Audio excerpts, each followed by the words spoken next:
আছে সেগুলো ছিল পরিকল্পিত, যেটা নির্বাচনকে প্রভাবিত করেছে। ইতিমধ্যে আমি যেগুলো বলেছি কোনো অস্পষ্ট একটা কিছুই ছিল না।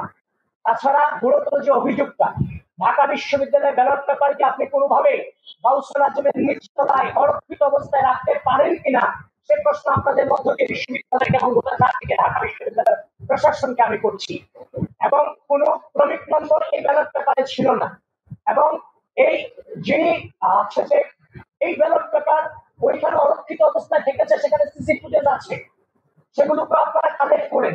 কারণ ক্রমিক নম্বর না থাকায়, ব্যালট পেপার অরক্ষিত অবস্থায় থাকায় ভোটের উপস্থিতি এবং ভোটারদের উপস্থিতি এবং ভোট করার হারের যে অসামঞ্জস্যতা সবকিছু মিলিয়ে অবশ্যই আমরা কারচুপির দৃষ্টান্ত অনেকটা দিয়ে দিয়েছি, বাকিটা বের করার দায়িত্ব আপনাদের। দেখেন, পরের দিন আসার কথা যেটা বলেছেন, এখন আমি যদি কোনো জিনিসে প্রপারলি তদন্ত ছাড়া আপনার সামনে আসি, এটা কি কোনোভাবে আপনিও মেনে নেবেন? আপনি কিন্তু মেনে নেবেন না। আমরা যথাযথ প্রক্রিয়ার মধ্যে এটাকে যাচাই বাছাই করার চেষ্টা করেছি। আমরা সেই ফোন দিয়ে তুলেছে, সেই ফোনের যিনি তুলেছেন তার কাছে আমরা গিয়েছি। সেখানে গিয়ে সেখানকার ফরেনসিক যে তথ্যাদি আমরা সবগুলোকে যাচাই বাছাই করে আমরা নিশ্চিত হয়েছি এই ছবি এবং ওখানে ব্যালট পেপার থাকা নিয়ে কোনো সন্দেহ আর নাই আমাদের মাঝে।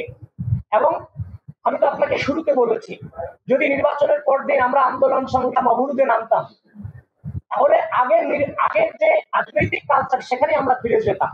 আমরা কিন্তু সেই জায়গাতে স্যাক্রিফাইস করেছি, নতুন রাজনৈতিক সংস্কৃতি প্রচলনে আমরা ভূমিকা রেখেছি। সেজন্য আমি আমার প্যানেলকে এবং বাংলাদেশ জাতীয়তাবাদী ছাত্র দলকে আমি ধন্যবাদ জানাই যে তারা সুস্থ রাজনীতি প্রচলনে যথেষ্ট সহনশীলতার পরিচয় দিয়েছে।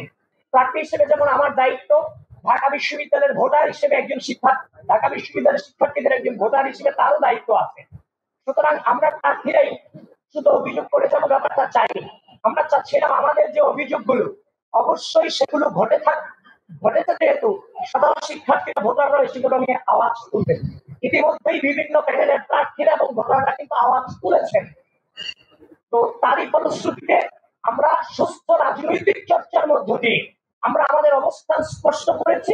আমরা আশা রাখছি ঢাকা বিশ্ববিদ্যালয় প্রশাসন এই বিষয়গুলো নিয়ে পুঙ্খানুপুঙ্খভাবে তাদের অবস্থান ক্লিয়ার করবে এবং আপনারাও সেই জিনিসগুলো ইনভেস্টিগেশনে নামবেন। এবং পরবর্তী কর্মসূচি কি হবে সেটা আপনাদেরকে পরবর্তীতে আমরা জানাবো, কিন্তু সেটা সুস্থ রাজনৈতিক সংস্কৃতিকে ধারণ করি।